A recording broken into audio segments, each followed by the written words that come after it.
Bueno. ¿Buen día? Los temas que vamos a ver hoy, que han quedado de fuera del recuadro, son, primero que nada, vamos a empezar con realimentación negativa, que es, digamos, una forma de conectar un circuito, ¿sí? Ya vamos a ver bien a qué se refiere el término. Luego vamos a pasar a ver estabilidad en un circuito realimentado, justamente, para poder llegar finalmente a osciladores. El objetivo final de la clase es que aprendamos conceptualmente, no tan estrictamente, el principio de funcionamiento de los osciladores. Para poder explicarlo, hace falta pasear por todo lo demás, ¿sí? Para que podamos explicarlo de manera adecuada y con fundamentos. Entonces, empecemos. ¿Qué es lo que vamos a ver en la primera parte de la clase? La clase se divide en dos partes. La primera parte sería realimentación y estabilidad. Vamos a ver la realimentación negativa, sus aplicaciones, los amplificadores realimentados, que aunque ustedes no lo crean, ya los han usado en electrónica 1 sin saber que estaban realimentando. Vamos a ver el concepto de estabilidad. Vamos a ver diagramas de Bode y de Nyquist, que ya he hablado un poco de ellos, ¿sí? Ya expliqué más o menos qué significa para los que no los vieron en electrónica 1. Y vamos a ver los conceptos de margen de ganancia y margen de fase, ¿sí? Con eso ya tendríamos las bases para poder ver osciladores. Entonces, empecemos definiendo qué es la realimentación. ¿A qué les suele ustedes realimentar algo? Sin leer lo que dice el profesor. ¿Qué sería realimentar algo? Realimentarlo mucho. Y a lo que va por la salida, ponerlo por el entrada. Bien, o sea, en realidad realimentar sería la forma corta de decir retroalimentar. O sea, tomar una porción de la señal de salida y reinyectarla en la entrada, ¿sí? Que eso básicamente es lo que está haciendo este circuito. Si yo tengo un amplificador A y un cuadripolo B, llamemos, porque esto puede ser activo o pasivo, puede ser un amplificador o un atenuador, lo pasamos a esa señal por un cuadripolo B y la reinyectamos en el cuadripolo A, ¿sí? O sea, la sumamos nuevamente con la señal original que teníamos a la entrada. ¿Se entiende esa idea? ¿Dónde han usado esto ya ustedes? El operacional. El operacional. Los operacionales ustedes siempre lo trabajaban realimentando. Y decíamos que el operacional siempre tenía que trabajar realimentado negativamente, ¿sí? ¿Se acuerdan? Había realimentación negativa. ¿Y eso qué conllevaba? A varios axiomas, o no me acuerdo cómo llaman, de axiomas de la realimentación, que son que la instancia de entrada se vuelve casi infinita, que la instancia de salida se vuelve casi cero, que la ganancia, se estabiliza la ganancia controlada, que el ancho de banda tendía a infinito, etc. ¿Se acuerdan? El cortocircuito virtual y todas las cosas que han visto en el electrónico 1 cuando se daba la realimentación negativa. Bueno, acá lo vamos a ver un poco más de manera genérica, no específicamente para la operación. La realimentación negativa es cuando la salida, esa porción de salida que nosotros tomamos, la reintroducimos a la entrada, pero respetando, ¿sí? O sea, si yo tengo una salida de un determinado valor, la invierto esa salida y recién la inyecto en la entrada, ¿sí? ¿Para qué? Para que cuando se reinyecte con menor, o sea, con un signo opuesto, ¿sí? La realimentación negativa busca lograr el control y la regulación del sistema. ¿Por qué? Supongamos un ventilador, un sistema mecánico, pero a la larga el ventilador. Yo no empiezo a acelerar el ventilador, ¿verdad? Cuando el ventilador está acelerando, mientras más rápido vaya, más fricción va a tener contra los ejes, contra el aire, etc. ¿Sí? Entonces, mientras mayor sea la velocidad, la señal de salida, mayor va a ser la fricción que se le va a ejercer al motor. Entonces, menor va a ser la velocidad. Ese es un ejemplo claro de un sistema realimentado negativamente, ¿sí? Hablando de manera general. Ahora, un sistema realimentado positivamente. Una bola de nieve empieza a rodar colina abajo. ¿Qué pasa? Se hace más grande. Al ser más grande, tiene más peso. Rueda más rápido.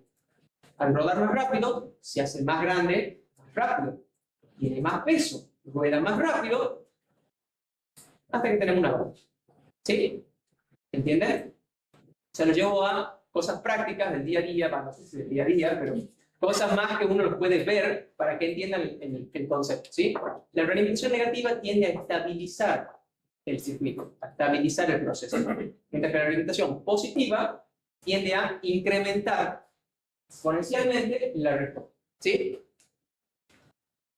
¿Entienden el concepto? ¿Se entiende la diferencia entre las dos, verdad?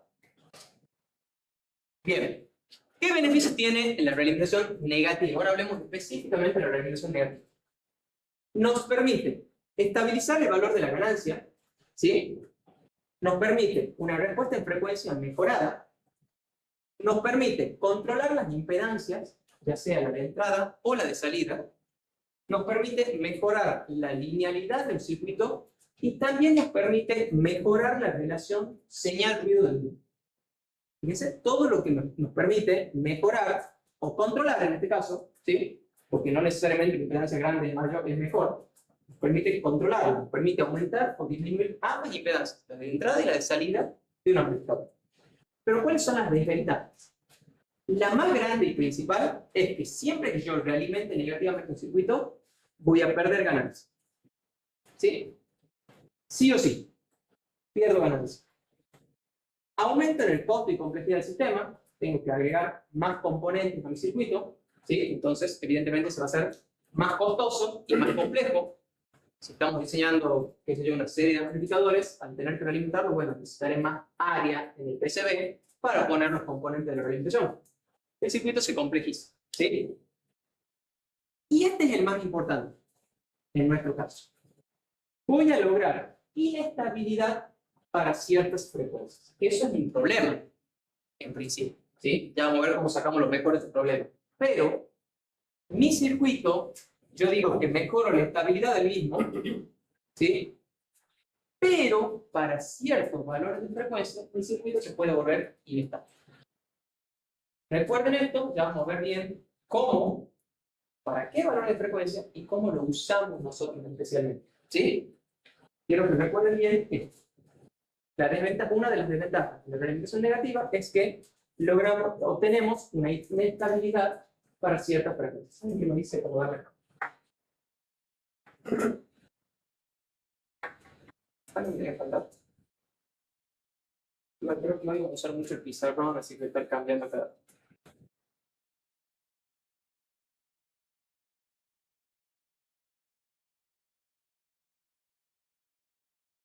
¿Alguna duda hasta acá? ¿Vamos bien? ¿Voy muy rápido? ¿Vamos bien? Ok. ¿No entienden nada? ¿O entienden todo? Si entendieron las medidas, queréis preguntar. ¿O me entienden?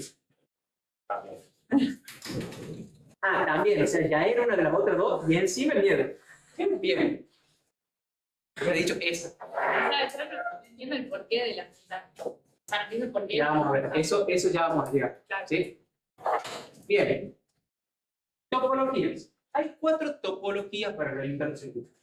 Si yo tengo el amplificador A o cuadrípolo A y el cuadrípolo B, yo puedo realimentarlo tomando una muestra de tensión de su salida y reinyectándola en serie, tomando una muestra de tensión de su salida y reinyectándola en paralelo. Fíjense que aquí reinyecto en paralelo. Tomando una muestra de corriente de su salida y reinyectándola en serie, o tomando una muestra de corriente de su salida y reinyectándola en paralelo. ¿Sí? Esas son las 4 topologías, que dependen de 2 tipos de muestras. Yo puedo muestrar tensión o corriente, y de 2 tipos de realimentación, en serie o en paralelo. ¿Cómo sabemos si estoy muestrando tensión o corriente? ¿Cómo conectan el tester ustedes? Si tienen que medir tensión, ¿cómo lo conectan? Y en el punto quiero medir. Entre los dos bordes. Entre los dos bordes. ¿Cómo estoy muestrando tensión? Poniendo el cuadrípolo B entre los dos bordes. ¿Quiero medir corriente como tester? Sí. Abro el circuito y pongo las 2 puntas en serie. ¿Cómo muestro corriente? Abriendo mi circuito y conectando de esta manera. ¿Sí? Eso para que a simple vista puedan reconocer si estoy muestrando tensión o corriente. Imagínense que el cuadrípolo B es un tester que está midiendo ya sea la corriente de salida o la tensión de salida. ¿Sí? Y el tipo de realimentación, bueno, va a depender de si la tensión que ejerce la fuente se divide en 2 tensiones, es porque estoy realimentando en serie. Aquí hay un divisor de tensión, porque están en serie las dos impedancias. ¿Sí? Mientras que si estoy realimentando en paralelo, la corriente que inyecta la fuente de excitación se divide en dos corrientes, la corriente que ingresa A y la corriente de realimentación. ¿Sí? ¿Se entiende? De acá salen las dos primeras ecuaciones que vamos a ir viendo, que son, en este caso, B sub S, la tensión de la fuente, B de source, va a ser igual a B sub I más B sub F. Y en este caso, I sub S va a ser igual a I sub I por I sub F, más I sub F. ¿Sí? ¿Estamos? Por sumatoria de tensión y sumatoria de corriente. La ley de Kirchhoff de mallas y de nodos, si quieres llamar así. No se acuerdan nada de eso, ¿verdad? Veo risas nerviosas por ahí. Pero bueno, no lo vamos a trabajar mucho, no se preocupen. La idea es que lleguemos a ver las topologías para poder avanzar. ¿Cómo son los parámetros en función del tipo de realimentación? Si yo tengo un amplificador, si yo tengo una realimentación de tensión en serie, la ganancia del amplificador A va a ser B sub 0 sobre B sub I. ¿Sí? Fíjense, en este amplificador, la ganancia de este amplificador va a ser B0, la tensión de salida que está acá en estos bordes, dividida en B sub I. Es la definición de ganancia, ¿verdad? Pero ¿qué pasa si yo analizo esta otra topología? ¿Cómo va a ser la ganancia? La ganancia en este caso va a ser B sub 0 dividida en I sub I. Pero tensión sobre corriente no es adimensional, como estamos acostumbrados a ver las ganancias. En este caso, ¿qué sería la ganancia? B sobre I. ¿Qué quedaría? Quedaría en ohmios. ¿Sí? O sea que en realidad sería una impedancia. Pero es una impedancia de una salida respecto de una entrada. Entonces no es una impedancia en sí, porque la impedancia es tensión sobre corriente en el mismo punto, ¿sí? Con el mismo componente. En este caso es la tensión de salida sobre la corriente de entrada. Entonces, en vez de llamarle impedancia, le vamos a llamar transimpedancia, impedancia a través del amplificador. ¿Sí? ¿Se entiende? O sea, que la ganancia en este caso va a ser una transimpedancia. En este caso, ¿cómo va a ser la ganancia? Va a ser corriente de salida sobre tensión de entrada. Entonces, en este caso va a ser una admitancia, la inversa a la impedancia. ¿Sí? Se va a dar 1 sobre ohms. ¿Verdad? Entonces, en este caso va a ser una transadmitancia. Y en este caso, nuevamente, I0 sobre I sub I vuelve a ser adimensional. Solo que en aquel caso sería una ganancia de corriente en vez de ser una ganancia de tensión. ¿Queda claro? Y así podemos analizarlo para todos los casos, ¿sí? Donde la ganancia del amplificador en este caso es B0 sobre BI, en este caso es B0 sobre I sub I, I0 sobre B sub I e I0 sobre I sub I. ¿Qué es lo interesante? La realimentación, la red beta, tiene que ser igual u opuesta a la ganancia. Fíjense, ¿cuánto vale B sub beta acá? Esto también es un amplificador, digamos, o sea, beta es la función transferencia de este cuadripolo, entonces sería B sub F, porque esta es su salida. Tengan en cuenta que en el amplificador A la señal va para allá y el beta va para allá. Entonces, la ganancia de beta va a ser B sub F sobre B sub 0. ¿Sí? Entonces, en ese caso, ¿en qué va a estar beta? En veces. ¿Sí? En el caso de tensión en paralelo, ¿cómo sería el valor de beta? La unidad de beta. Aquí sería I sub F, que es su salida, sobre B0. 1 sobre ohms. ¿Y cómo era A en ese caso? Ohms.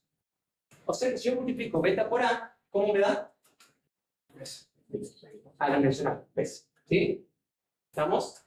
¿Por qué? A va a estar en ohmios y beta va a estar en 1 sobre ohmios. Entonces, beta por A me daría A dimensional.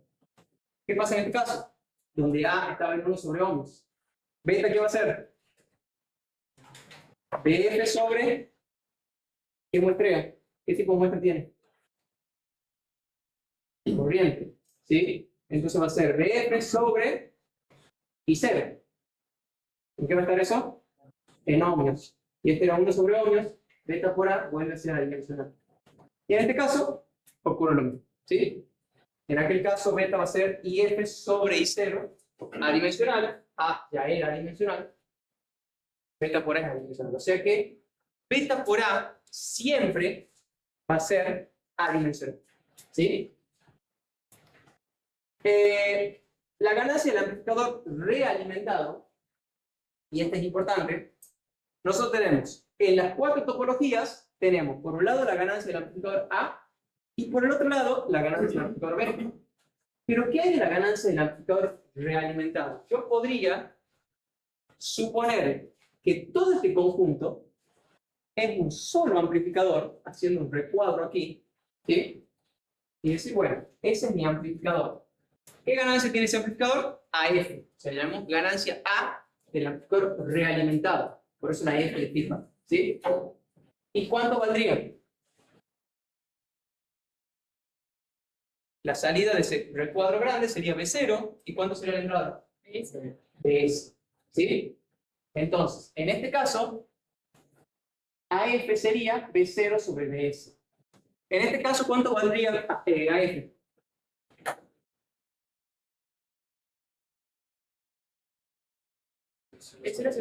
B0 sobre IS. ¿Sí? ¿Y acá? I0, fíjense que acá hay corriente, ¿sí? Perdón, tener muestra de corriente, lo que es constante es la corriente de salida, ¿sí? En este caso sería I0 sobre B sub S, y en este caso la ganancia realimentada sería I0 sobre I sub S. ¿Qué nota es interesante? La unidad de la ganancia realimentada AF siempre es la misma que la unidad de la ganancia sin realimentada. A.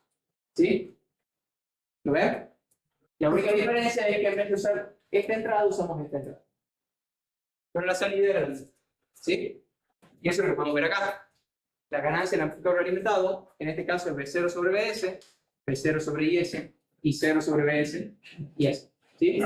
Y fíjense que siempre tiene las mismas unidades que la de la ganancia sin realimentar.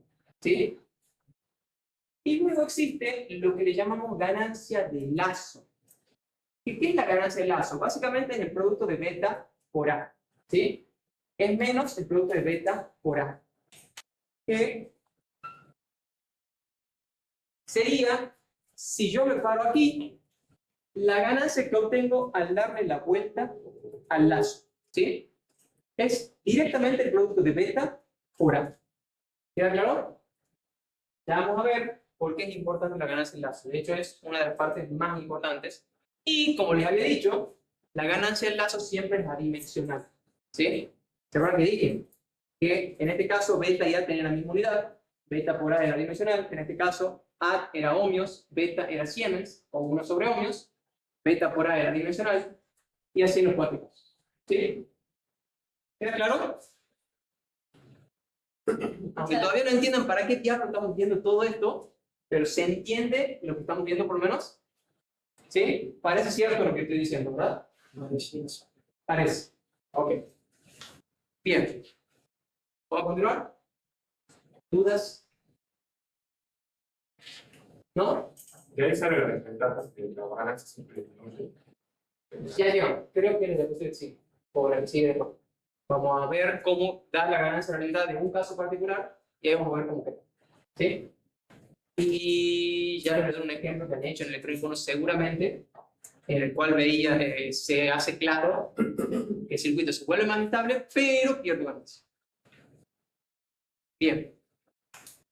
¿Cuáles son las condiciones para poder analizar? Sí, la que estoy. ¿Cuáles son las condiciones para que la realimentación negativa funcione? ¿sí? Para que todas estas hipótesis, todas estas cosas que estamos viendo de la fórmula y todo eso, funcionen. Primero que nada, la red de realimentación debe ser unilateral. ¿Qué quiere decir? La salida es igual a beta por la entrada, pero no hay ninguna porción de las señales de salida de beta que vuelva a la entrada a través de beta, ¿sí? ¿Entiende?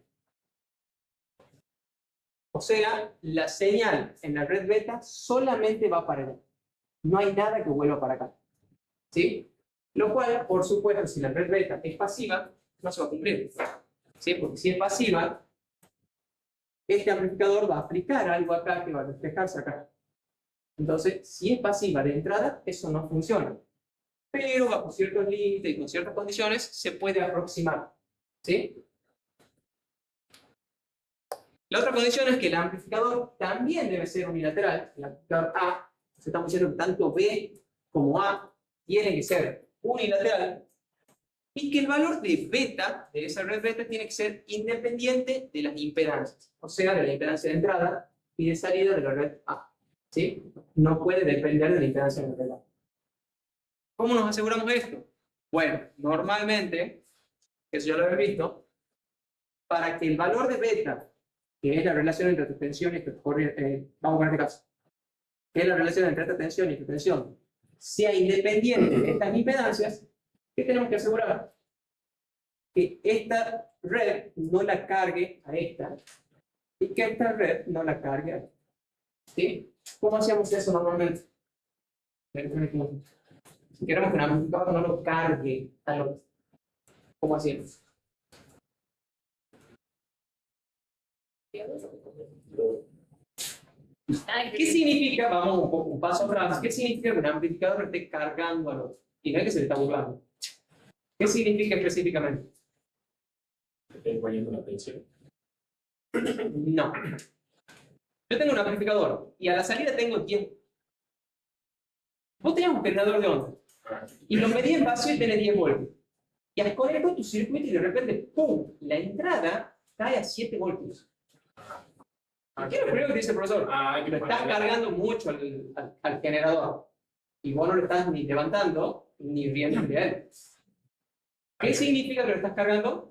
Que la resistencia que le está poniendo, la resistencia equivalente que le está poniendo, no da lugar a la máxima transferencia de potencia. Hacía muy bien y te atiró el pasto al final. Porque máxima transferencia de potencia justamente implica que lo cargas a la mitad. En este caso, no cargarlo quiere decir que yo no quiero que nada de tensión caiga en la impedancia de salida de esto. Quiero que toda la tensión que hay acá cuando esté en vacío se refleje acá cuando está cargado. Entonces tiene que tener una resistencia infinita. Esta impedancia tiene que ser mucho más alta que la de salida. ¿Para qué? Para que toda la tensión que yo tenga acá se refleje acá. ¿Sí? O sea que necesitaríamos que la red beta tenga prácticamente una impedancia de entrada infinita y una impedancia de salida cero. De esa manera, él no va a cargar a A y A no va a cargar a B. ¿Se entiende? La máxima transferencia de potencia cuando los dos impedancias son iguales. O pares conjugados si son completos. No me está escuchando lo que digo. La máxima transferencia de potencia cuando los dos impedancias son iguales. Entonces, si yo tengo 10 vatios de salida, 5 se transfieren para allá. Y es el mejor caso. En potencia es el mejor caso. Claro. Ahora, si yo quiero transmitir señales, solamente señales, no me interesa la potencia, bueno, hago relación de impedancia que la de entrada del siguiente circuito sea mucho más alta que la de salida para que toda la tensión se transfiera. Pero en ese caso casi no hay transferencia de potencia porque la corriente tiende a ser. Claro. ¿Sí? Transferencia de potencia es un caso muy específico en el que yo quiero transferir la mayor cantidad de potencia hacia la otra etapa. ¿Sí?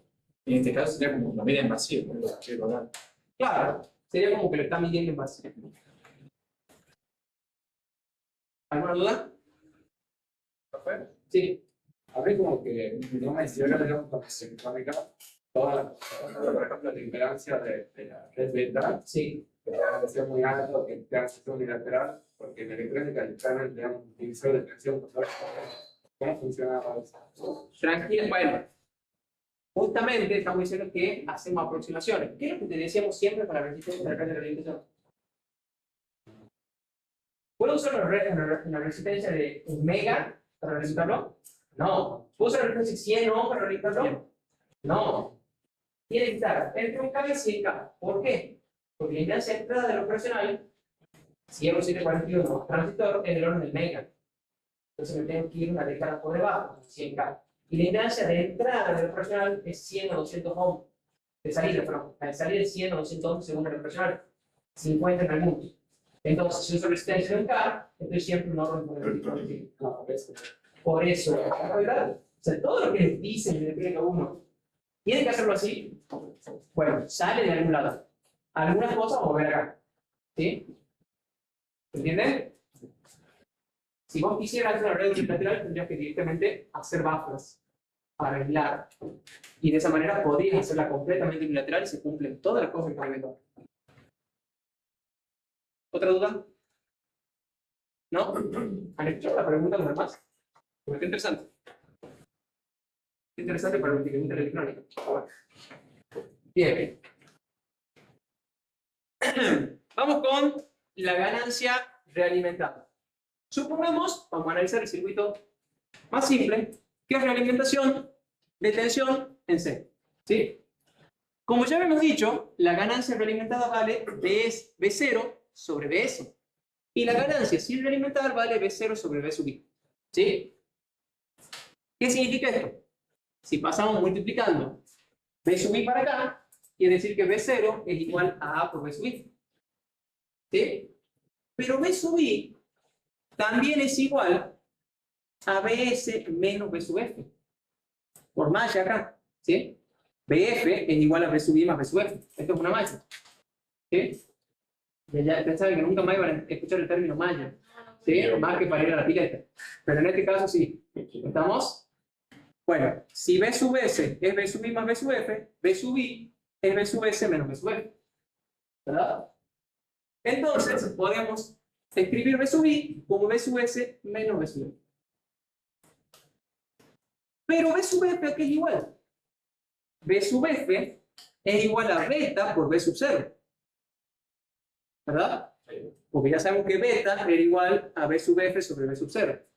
Esto es un amplificador. ¿Qué tensión tengo a la entrada? B0. ¿Qué tensión tengo a la salida? BF. La tensión de salida es igual a la de entrada por la ganancia. Entonces B sub F es beta B sub 0.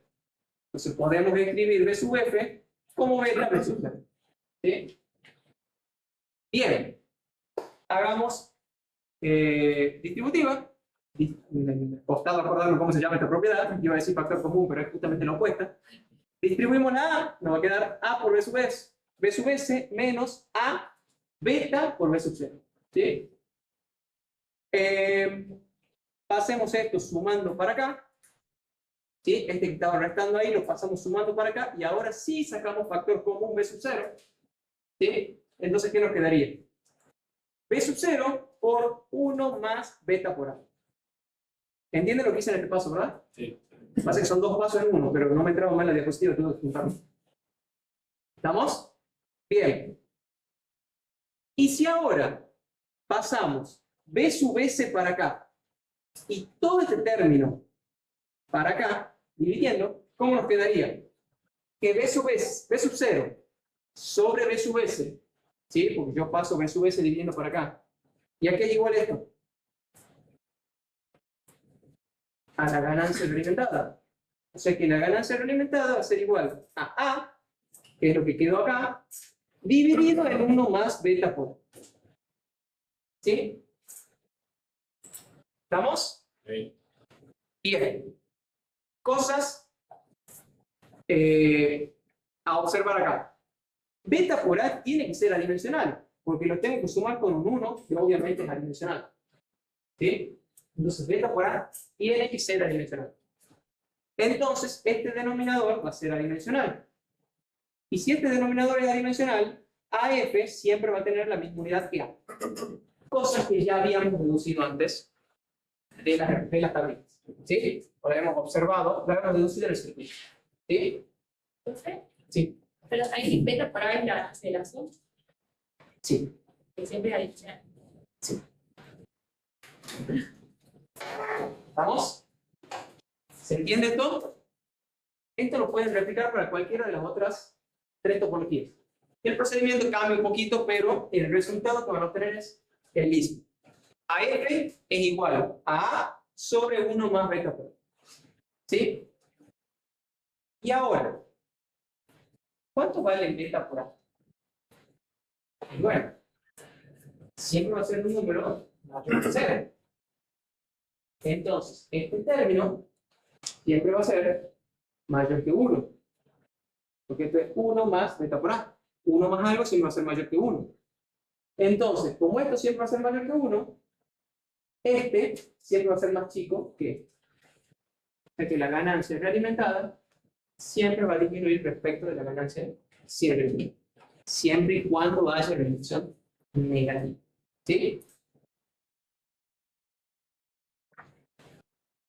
Y ahora antes de seguir, vamos a ver un caso para que recuerden de electrónica 1.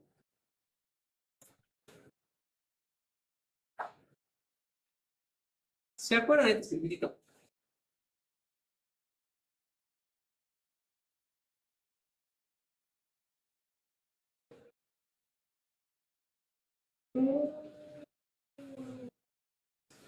Felicidades, pesadilla. ¿Cómo le llamamos?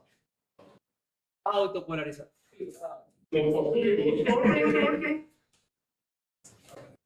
Entre R de A, R de B, R de colector y R de neutro.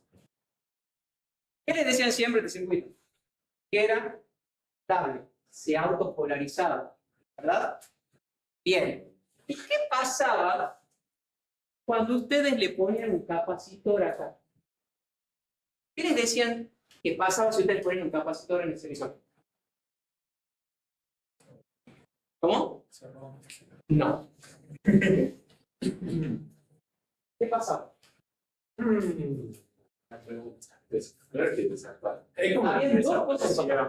la resistencia esa no. Claro, la resistencia ya iba más en el modelo de pequeñas señales, porque para alternas el capacitor es un cortocircuito más. Claro. Pero la polarización sí, sigue polarizándose igual, pero para pequeñas señales desaparece esa resistencia. ¿Qué pasaba? ¿Qué obtenían de ganancia? ¿La ganancia era más grande o más chica? Siempre se decía que ese capacitor hacía que la ganancia aumente. Y aumentaba. Ustedes pasaban de tener 10 a tener 100 de ganancia. Era abismal la diferencia. Pero, ¿cuál era el problema? ¿Qué pasaba con el circuito? ¿Está bien? Se volvía inestable. Si yo logro que la ganancia aumente y el circuito pierde estabilidad, ¿qué estaría haciendo?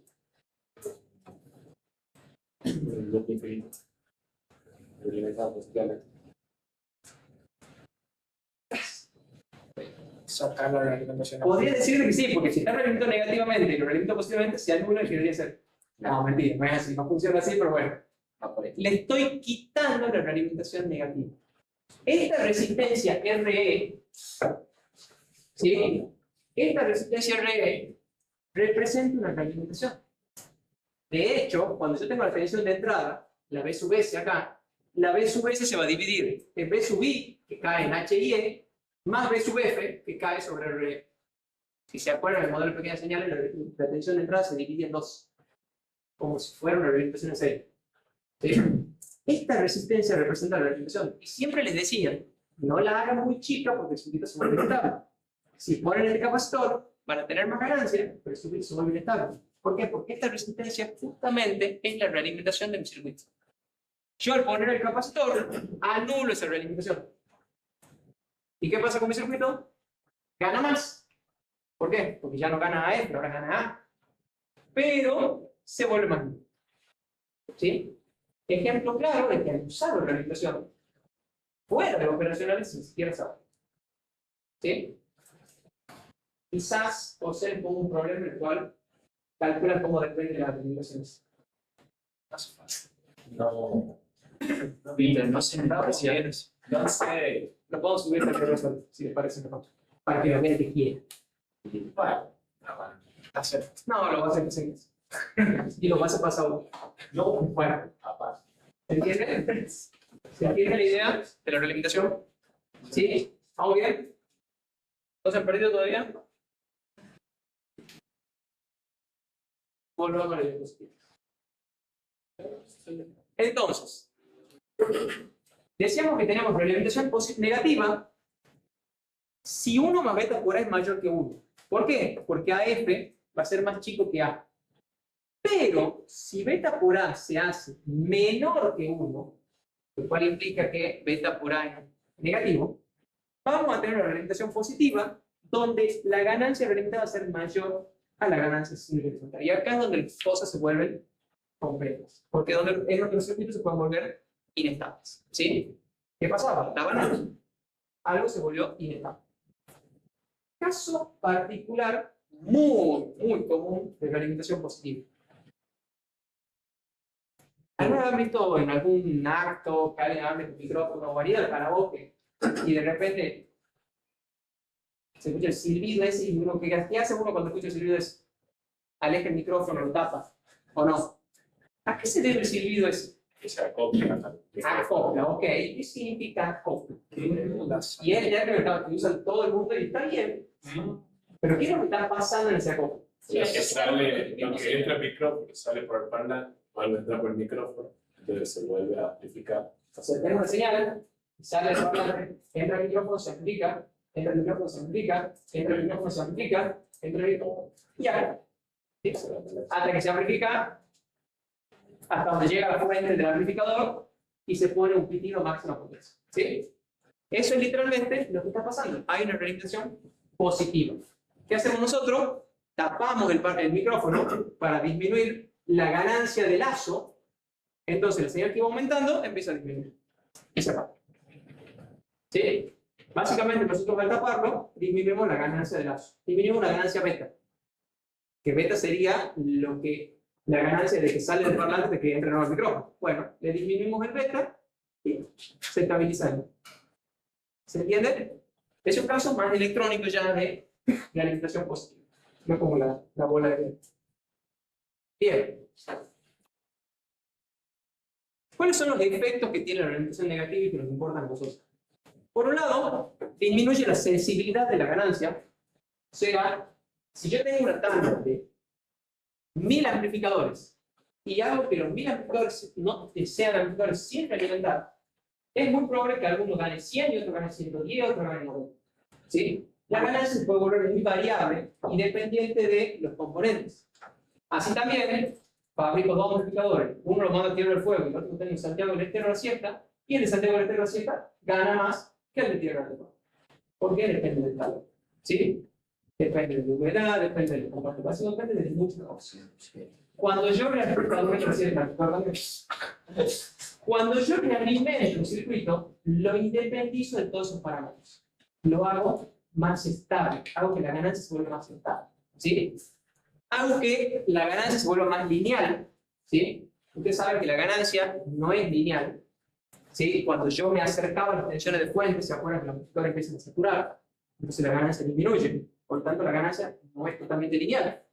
Entonces, linealizo más la ganancia también al realimentar. Y específicamente, la variación de la ganancia realimentada va a ser igual a la variación de la ganancia sin realimentar. Esto sería un delta de A sobre A, dividido en 1 más beta. ¿Sí? ¿Se acuerdan cuánto disminuía la ganancia? La ganancia realimentada era la ganancia sin realimentar sobre 1 más beta. ¿Sí? Bueno, ese 1 más beta por A es sagrado. ¿Por qué? Si yo al realimentar algo le digo, mejora la linealidad, ustedes van a decir, pero ¿cuánto mejora? 1 más beta. Yo le digo, la ganancia disminuye. ¿Cuánto? 1 más beta por A. El ancho de banda aumenta. ¿Cuánto? La impedancia de entrada aumenta. ¿Cuánto? 1 más beta. ¿Sí? Ese término es cuánto se modifica cada uno de los parámetros del amplificador. No hay mucho más que enseñar. Sabiendo que cierta topología modifica un parámetro para un lado, para el otro, ustedes aplican siempre ese y listo. ¿Sí? El ancho de banda aumenta. ¿Cómo aumenta el ancho de banda?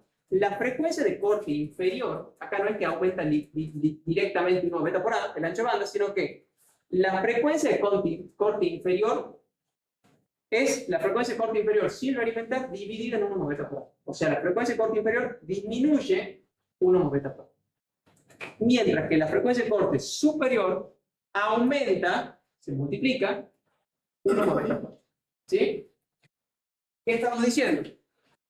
Si yo tenía un amplificador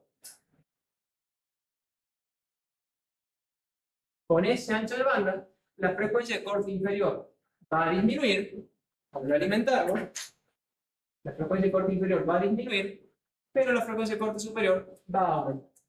Esta era la frecuencia de corte superior antes, esta es ahora, esta es la frecuencia de corte inferior antes, esta es ahora. ¿Sí? ¿Por qué le hice más chiquita la campana? O sea, sí, tiene un ancho de banda más grande, pero ¿por qué la chiquea la campana también? ¿Cómo? Porque la tensión del pico no pasa de Eso es un bode. El bode que es nuevo. La ganancia. La ganancia de disminuye también con el es el módulo de la ganancia. Entonces le he dibujado así porque justamente la ganancia también disminuye. Si bien el ancho de banda aumenta, la ganancia disminuye. ¿Cuánto aumentó aproximadamente el ancho de banda? Y bueno, casi 1 beta por A, ¿sí? Porque uno se achicó 1 beta por A y el otro aumentó 1 beta por A. ¿Y cuánto disminuyó la ganancia? ¿Se acuerdan algo llamado producto ganancia por ancho de banda? No. ¿Sí o no? Sí lo tienen, muy bien. El producto ganancia por ancho de banda en un amplificador siempre era constante. Si yo aumento el ancho de banda en un amplificador, sí o sí pierdo ganancia.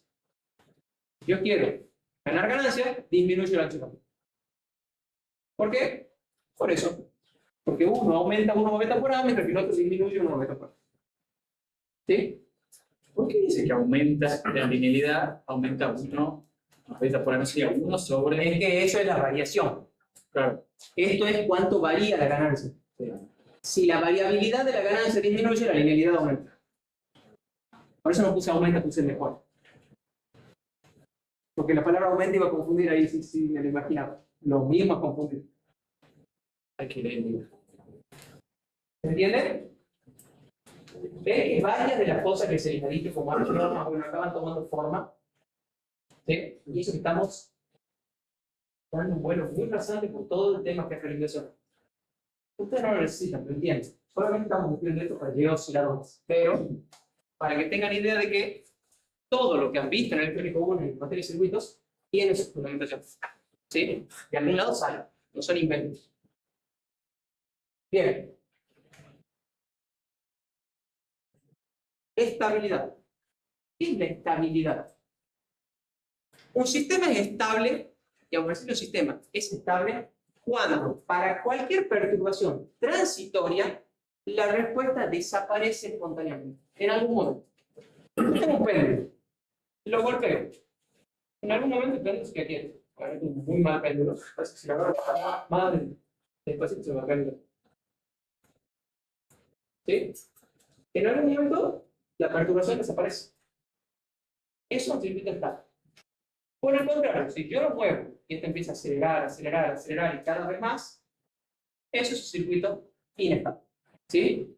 Entonces, vamos a decir que un circuito es estable cuando, ante una perturbación transitoria, el efecto de la misma desaparece en algún momento. ¿Sí?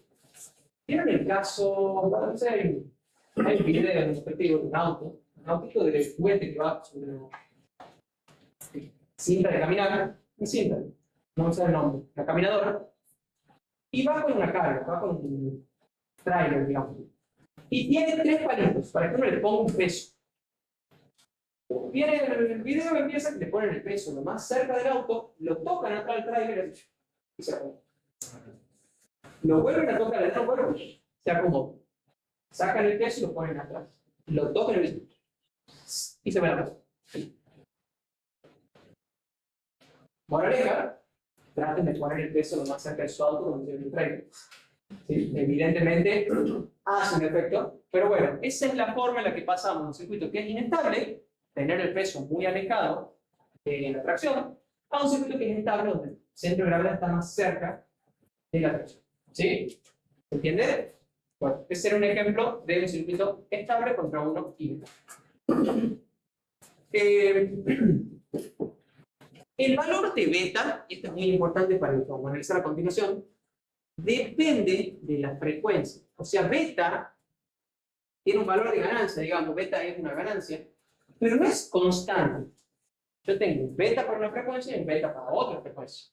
¿Por qué? Porque justamente beta también tiene su doble. O sea, tranquilamente yo puedo hacer el módulo de beta en función de la frecuencia y beta tendrá el motor. ¿Sí? Beta no vale lo mismo para todas las frecuencias. ¿Sí? Beta va a ser variable en función de la frecuencia. ¿Sí? ¿Se entiende? O sea, yo voy a tener el valor, el módulo de beta, cuánto vale la ganancia del cálculo beta, depende de la frecuencia a la cual lo esté excitando. ¿Sí? Y beta no solamente cambia el módulo, como yo lo estoy mostrando ahí, sino que también cambia en fase. ¿Sí? Esa es la otra parte del modelo, que hasta ahora yo no se las había mostrado. Y es que la fase de la salida respecto de la fase de la entrada, usted sabe que las señales tienen fase, ¿verdad? Si yo lo necesito con una senoidal, la salida puede estar en fase con la entrada, tiene un sube puntita, cuando ven en el osciloscopio, los dos canales, los dos senoidales suben puntas y bajan puntas, o puede estar, por ejemplo, en contrafase, o lo que se le llamar invertidos. Cuando la entrada sube, la salida baja, y viceversa. ¿Sí? Bueno, la fase también cambia con la frecuencia, y puede tener, por ejemplo, esto. ¿Sí? Normalmente suele empezar en 0 y suele hacerse asintótica, no es el único caso. ¿Sí? En este caso, supongamos que lo hago 3 pi sobre. ¿Sí? O sea que la fase también depende de la frecuencia. ¿Sí? Tiene ese tipo de formas. No específicamente esa, puede tener otras formas diferentes, pero lo importante es que entiendan que la fase también depende de la frecuencia. La fase, estamos hablando de la fase de B, ¿sí? Bien. Cuando un circuito empieza a oscilar, ¿sí? No puede utilizar, perdón, me salté un par. La realimentación puede ser negativa solo para un rango de frecuencias. Dado que ya hemos dicho que el módulo de beta tiene esta forma y que la fase de beta tiene esta forma, o sea, beta no es constante, yo puedo tener un circuito que para ciertas frecuencias es estable, pero para otras no. ¿Sí? O sea, puede haber un circuito que si yo lo excito con determinada señal, se vuelve inestable, pero con todas las otras es estable. ¿Sí? ¿Conocen algún caso de algo que haya sucedido así? ¿Conocen el típico caso del puente y eso que se caían? No por lluvia, no por tormenta, sino porque literalmente gente pasaba caminando por el puente, entraba en resonancia el puente o viento, y a determinada frecuencia del viento o de las personas, entraban en resonancia con el puente y tenía una realización negativa y el puente volaba. Dato de interés, de interés general. ¿Sabían que los soldados cuando cruzan un puente rompen formación? No pueden seguir marchando al paso todos. Porque si todos marchan al paso, pueden entrar en resonancia con el puente y golpear. Entonces, cuando suben un puente, rompen filo y rompen formación. Pasan todos corriendo, caminando, saltando, como quieran. Pero no pueden ir sincronizados, porque si van sincronizados, se caen. O por lo menos es altamente probable que se caigan. ¿Sí? Ese es un caso en el que para determinadas frecuencias, el circuito se resuelve. ¿Sí? Particularmente cuando el micrófono acopla, el tono que nosotros escuchamos sería la frecuencia a la cual se está realizando positivamente. Las demás frecuencias seguramente se atenúan. Pero esa frecuencia es la que resuelve. Y se realimenta positivamente y por eso escuchamos un tono puro de la frecuencia, no un ruido blanco fuerte. ¿Sí? Escuchamos un tono puro. En otro caso,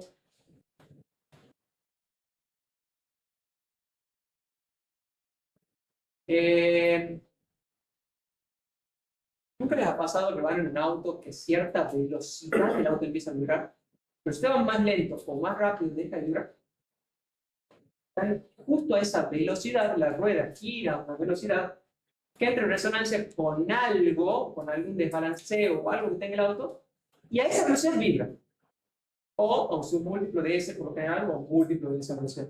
Pero en otras velocidades, no. Bueno, está entrando en resonancia algo, y a esa frecuencia tenemos una reducción positiva. Y por eso es que empieza a vibrar.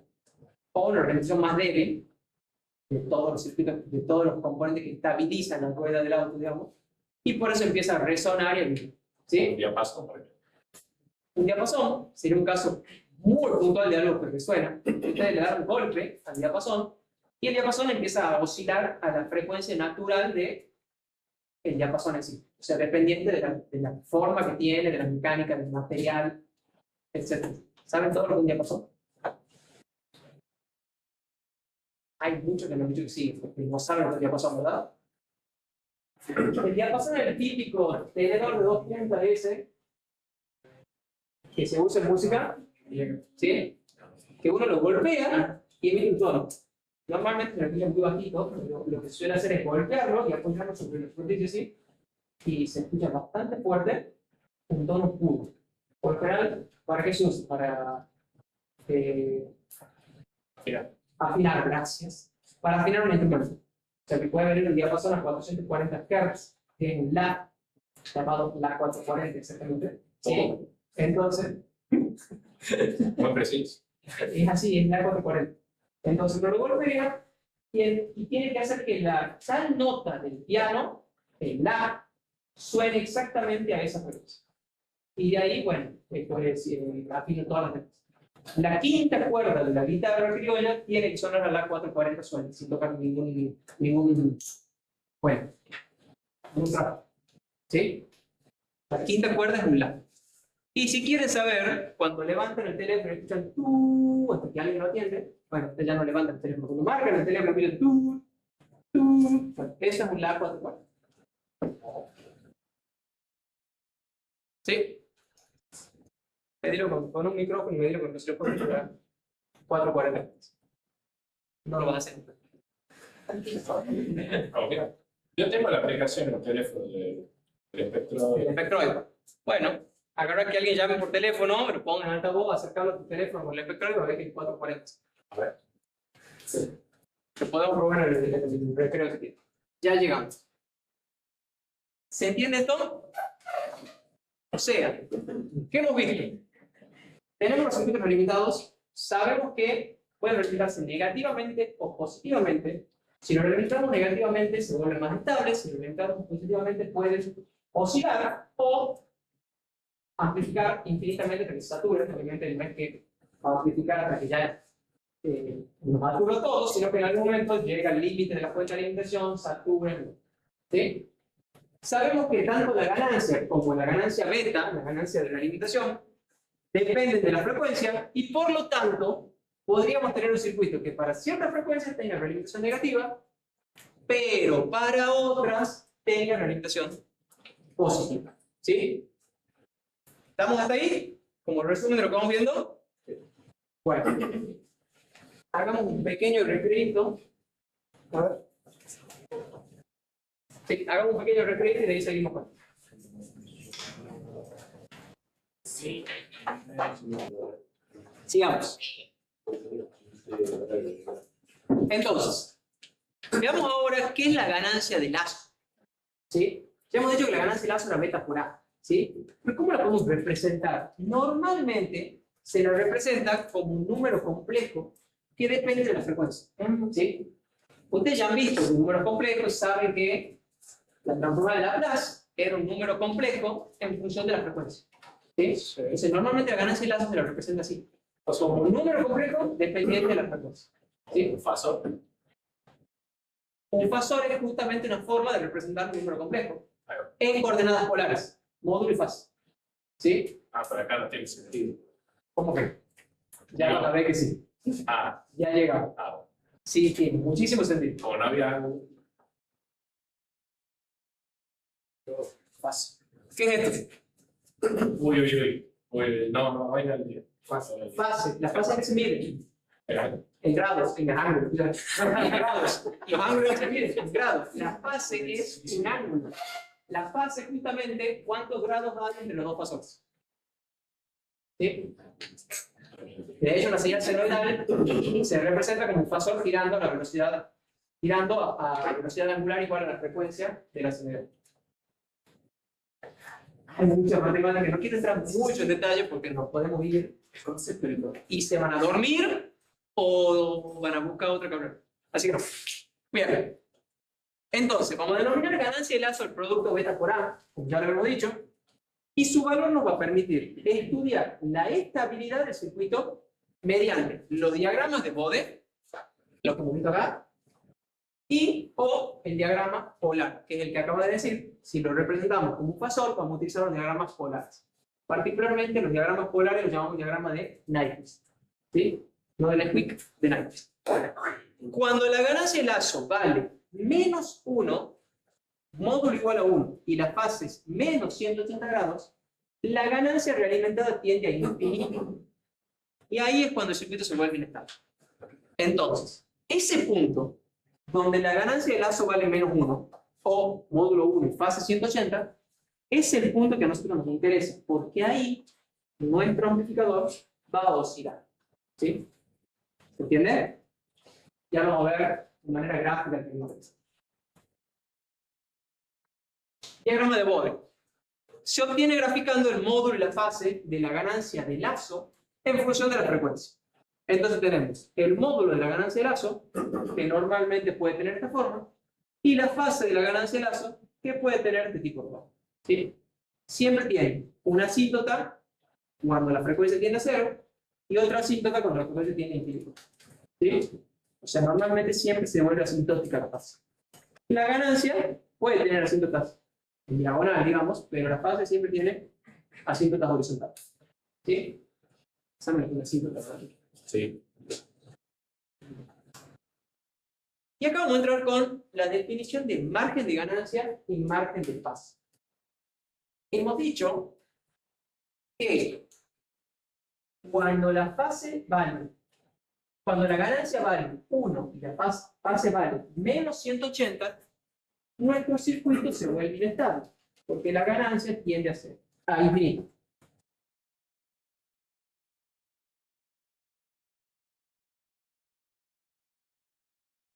Entonces, yo tengo el módulo de la ganancia de lazo en función de la frecuencia y la fase de la ganancia de lazo en función de la frecuencia. Normalmente,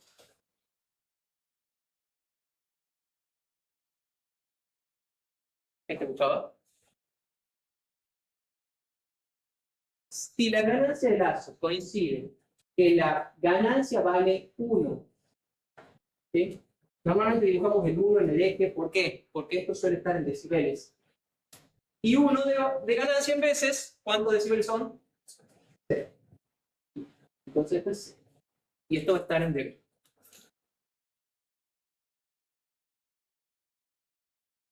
¿Estoy capturando el pizarrón?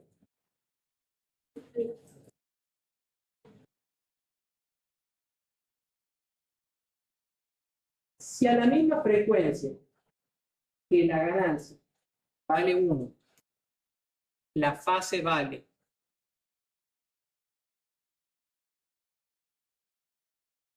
menos 180 o menos pi, ya saben que es lo mismo, el circuito se vuelve inestable. Ese diagrama de Bode sería el diagrama de Bode de la ganancia de lazo de un oscilador.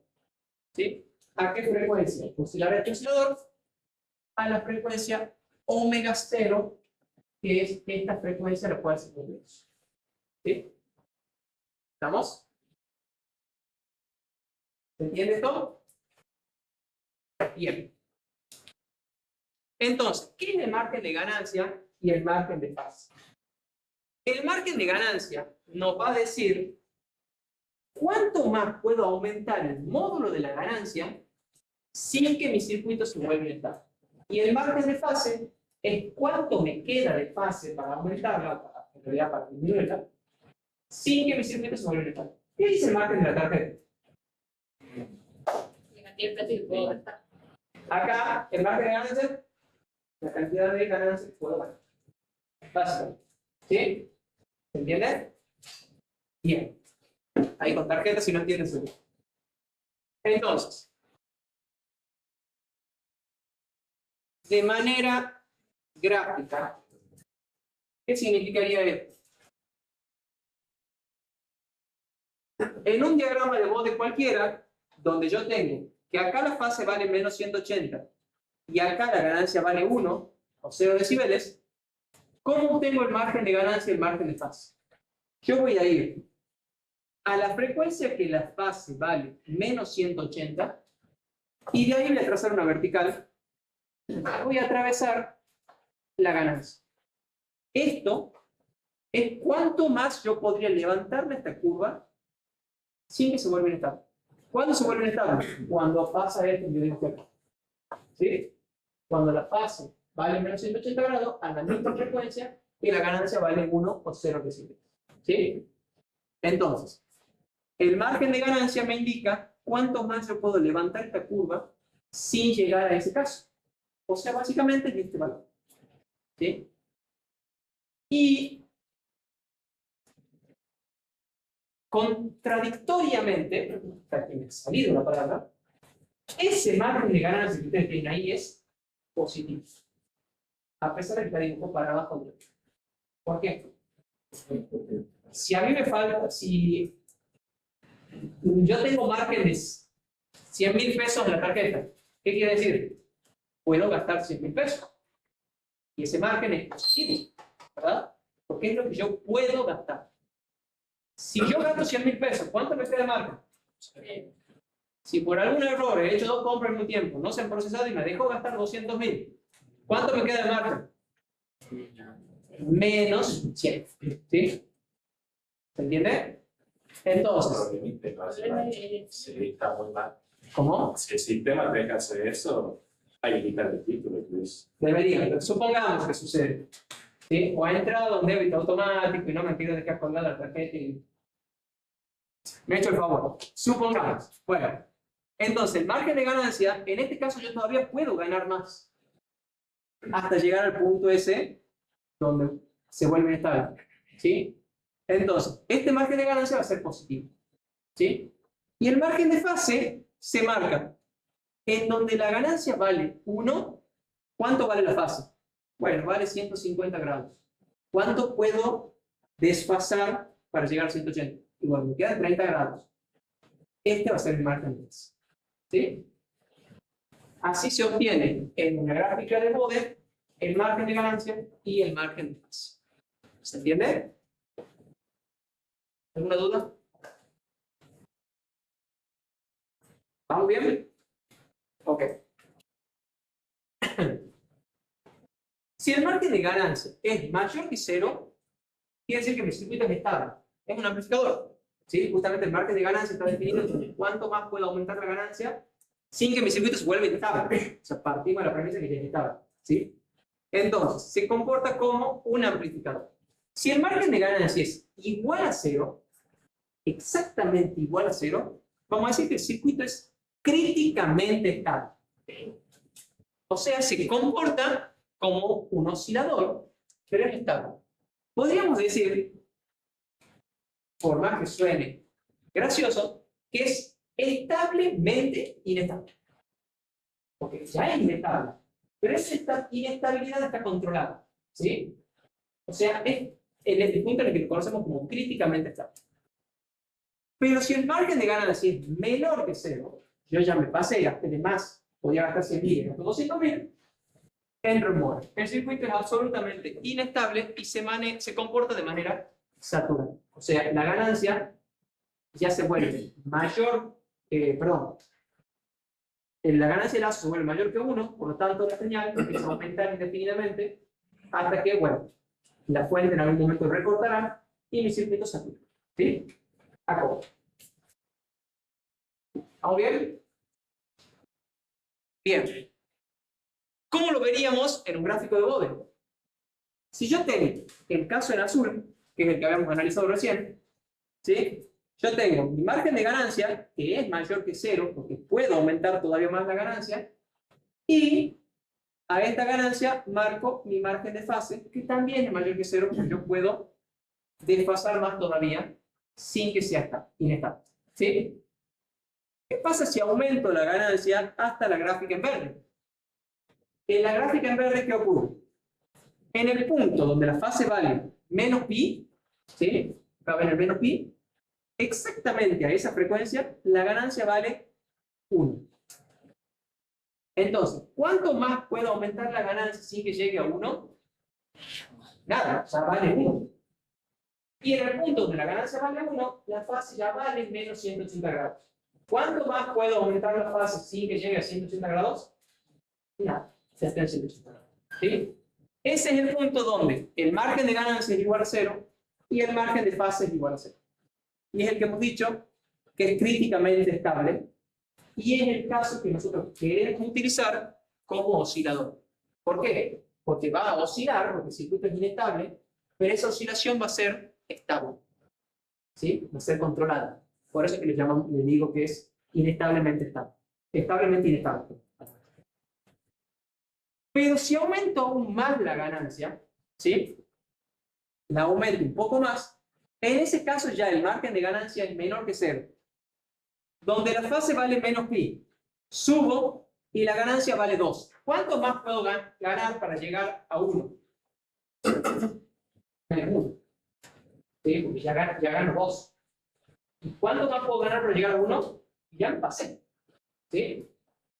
¿Se entiende? Por eso es que el margen de ganancia en ese caso es negativo. Yo ya superé el punto ese que me define el margen de ganancia. ¿Y cuánto vale la fase? En el punto donde la ganancia vale 1, la fase ya vale 200 grados. ¿Cuánto más puedo aumentar la fase para llegar a 180? Menos, me pasa. ¿Sí? ¿Se entiende? Bien.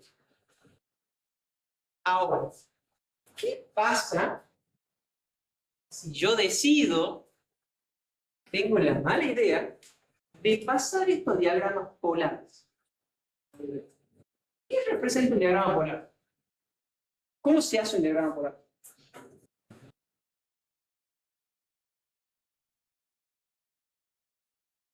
Yo voy a tomar. En ese caso tenemos módulo y fase. O sea que para cada frecuencia yo tengo un módulo y una fase. Yo podría para cada frecuencia dibujar un vector. Tengo un módulo y fase, lo que define un vector, ¿verdad? Entonces yo tranquilamente podría hacer una gráfica polar y para cada una de estas frecuencias dibujar un punto. A la frecuencia 0 tengo fase 0 y tengo una determinada ganancia. Entonces empiezo acá. Dibujo este fase. Aumento un poquito más la frecuencia y dibujo otro fase. Bueno, resulta que da lo mismo. ¿Sí? Si sigo aumentando la frecuencia, la fase ya empieza a bajar. Entonces, voy a empezar a tener un fasor acá.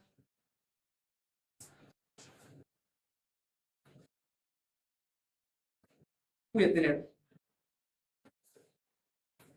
Espera un segundo. La tinta. Empecé con azul así.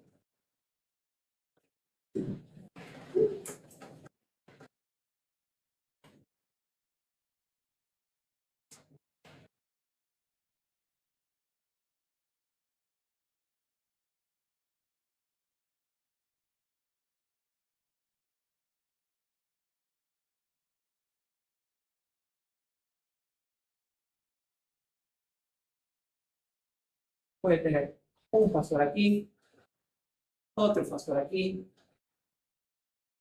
y así consecutivamente, ¿verdad? A ver, seguimos teniendo tantas malas ideas, tengamos una buena. No hace falta dibujar todo el fasor. Si yo dibujo, yo sé que todos los fasores empiezan en el eje de coordenadas, ¿verdad? ¿Puedo definir completamente el fasor dibujando solamente su final? Sí, ¿verdad? El principio, yo con el punto de inicio y el punto final defino una flecha. ¿Sí? Un fasor. Si yo sé que todas empiezan en el mismo lugar, solamente dibujando los finales, puedo definir todas estas flechas. Entonces, dibujemos solamente el final. Si yo sigo avanzando en frecuencia, yo voy a seguir aumentando la fase hasta que en algún momento voy a llegar a tener una fase muy grande y voy a tender el módulo a cero. El módulo, cuando la frecuencia se vuelve infinito, tiende a cero y la fase tiende a menos 270 grados. Esto sería 0, menos 90, menos 180, menos 270. Entonces, eso sería aproximadamente el diagrama polar de este mismo módulo. ¿Sí? ¿Estamos? ¿Cómo hacemos un diagrama polar de manera rápida? Necesitamos solamente 3 puntos. El resto, más o menos, lo repetemos. ¿Cuáles son los 3 puntos? El punto de inicio, ¿sí? El punto de inicio, en este caso sabemos que la fase vale 0. Y el módulo, supongamos que esto vale 3.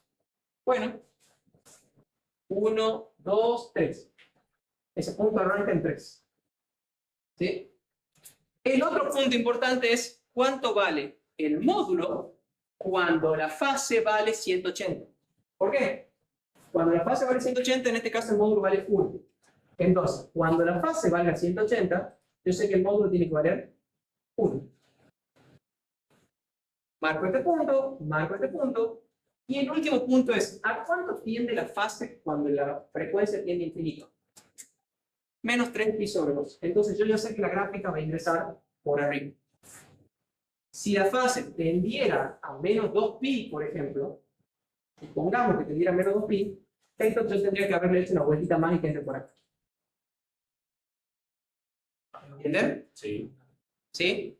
Si tendiera a 180 nada más, bueno, esto entraría por acá nada más. Ya nunca llegaría a 180. Ya este punto resistiría. ¿Sí?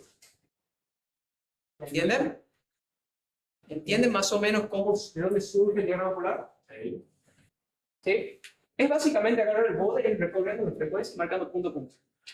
Pero para hacerlo rápido, con esos 3 puntos, y por dónde reingresa, o a qué frecuencia tiende, digamos, perdón, a qué valor tiende la fase cuando la frecuencia tiene infinito, podemos dibujar el naipe o el diagrama polar.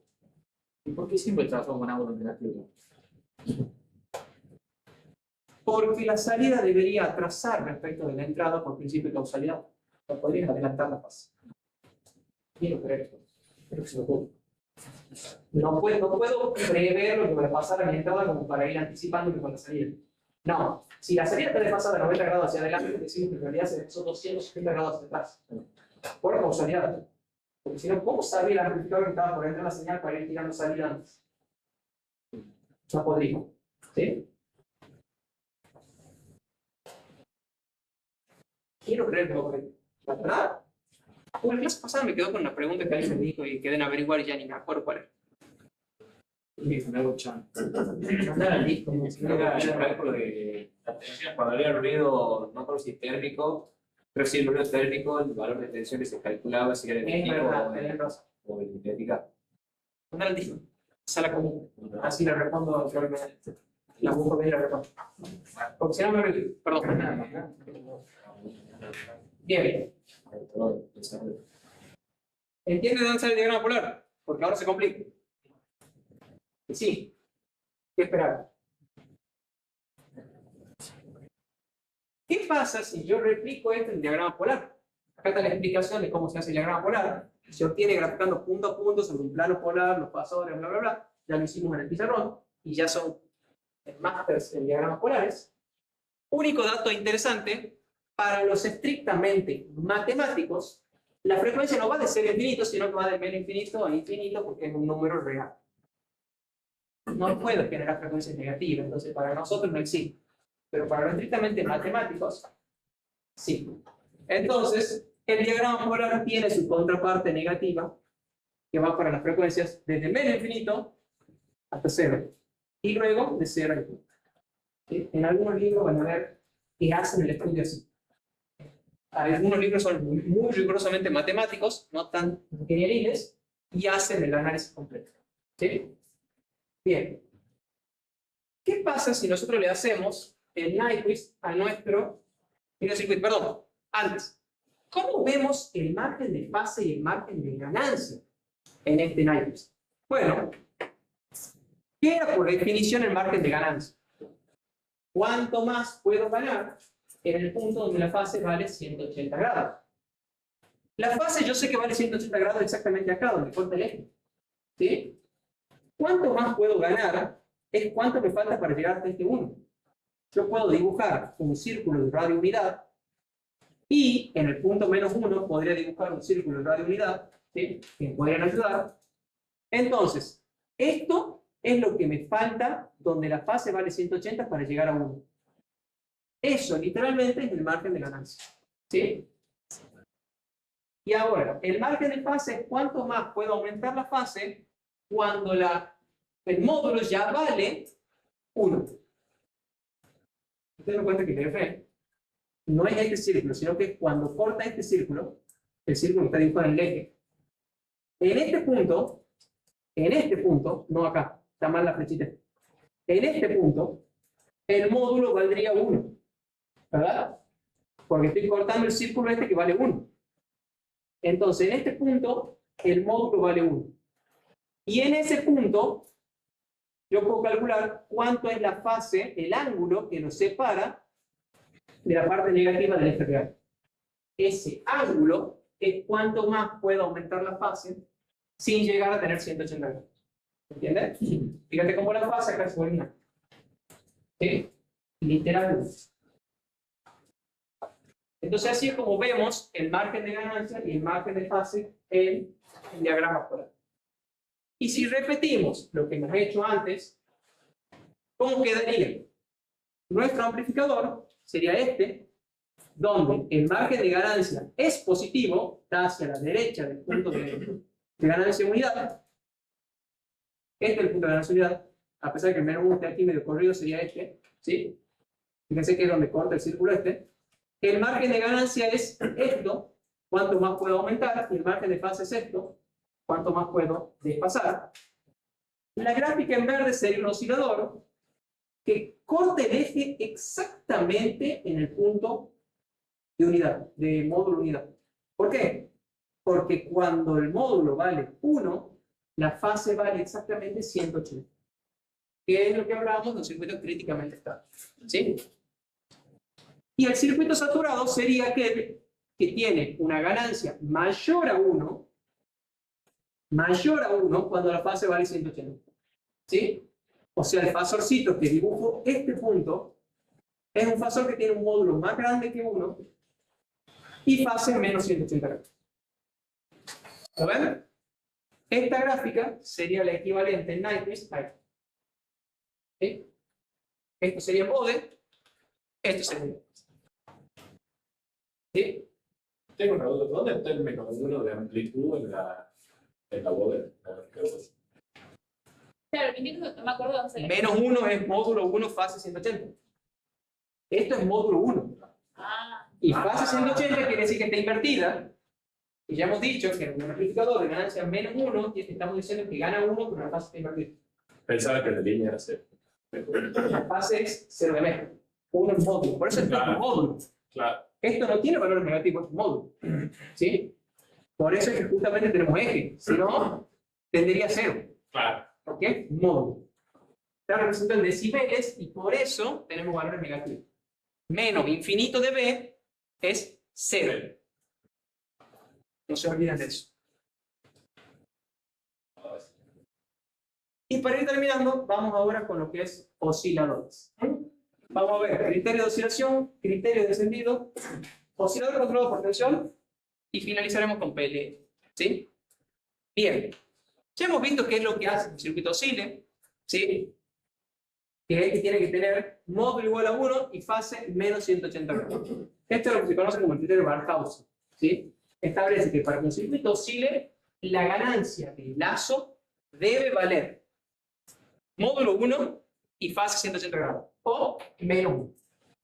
Pueden encontrar que en algunos libros, en vez de hablar de fase 180 grados, hablan de fase 360. ¿Por qué? Porque nosotros asumimos que el amplificador que el amplificador es inversor. Por eso presentamos solamente 180. Pero en realidad, para que un circuito siga la ganancia y las metas debería ser con desfasaje de 360. Ya vamos a ver bien por qué. La señal de salida se repite en la entrada con igual magnitud de signo. ¿Sí? Y las oscilaciones que tenemos son autosostenibles. Y esto creo que ya lo dije una vez. Si yo tengo un oscilador, ese oscilador nunca puede tener señal de entrada. Puede tener alimentación, sí, le pongo una batería. Pero vos decís, bueno, este es el oscilador a 10 megas. Ajá. ¿Y cómo genera la señal? No, yo lo excito acá con 10 megas y tengo 10 megas de salida. ¿De dónde tengo la señal que lo excito? Con un oscilador. Pero ese oscilador, no, tengo que excitar con 10 megas. ¿Y de dónde sale esos 10 megas? De otro oscilador. Eso no es un oscilador, es un amplificador. ¿Sí? La idea del oscilador es que no tiene entrada. Es un circuito que genera de manera autónoma y autosostenida una señal. ¿Sí? ¿Se entiende? La excitación inicial que genera el primer pulso IPS proviene del ruido generado por el impulso del encendido del circuito. ¿Sí? ¿Cómo hacemos para tener un oscilador? ¿Cómo trabaja un oscilador? Yo tengo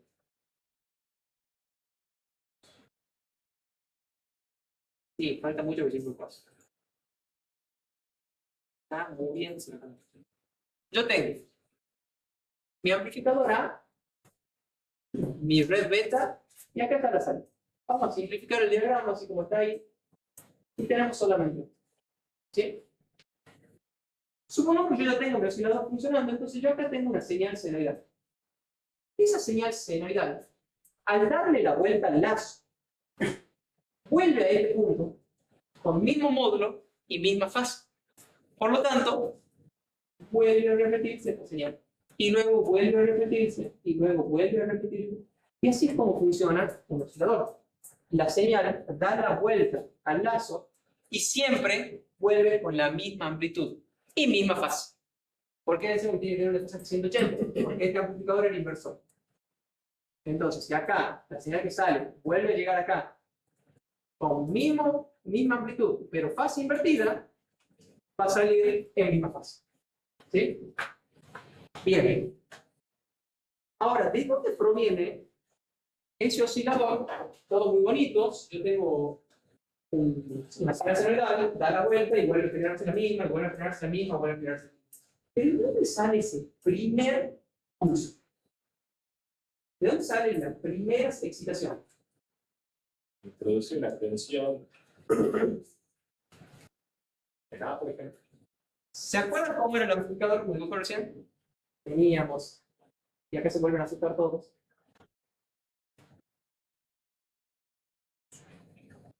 Y normalmente, ¿qué yo tengo acá?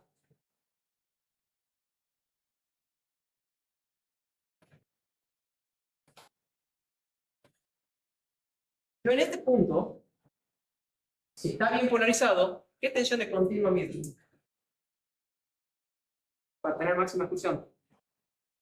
VCC sobre 2, ¿verdad? Lo polarizamos en VCC sobre 2. Ese cuentito sí se me acuerda.